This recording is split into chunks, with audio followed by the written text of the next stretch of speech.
Selam arkadaşlar. Instagram'da, TikTok'ta bildiğiniz üzere videoların üzerine direkt efekt atabiliyoruz. Bir renk değişikliği yapabiliyoruz. Peki bunu Adobe Premiere Pro'da nasıl yaparız? Şimdi onu göreceğiz birlikte.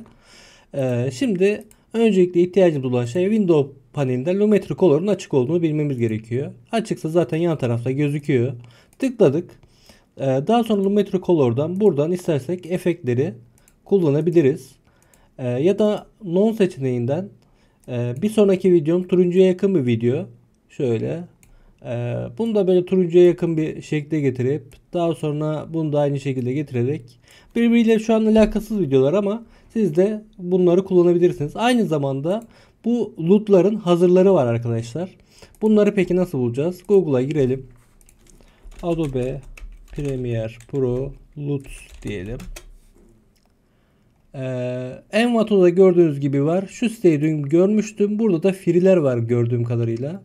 Buradan isterseniz indirebilirsiniz. Ya da başka sitelerde arayarak loot'ları indirebilirsiniz. Hatta şu siteden bakalım. Birkaç tane örnek. Gördüğünüz gibi bu şekilde videolarınıza bir sürü efekt ekleyebilirsiniz. Böylelikle videolarınız daha güzel bir hale gelecektir. Bir sonraki derste görüşürüz.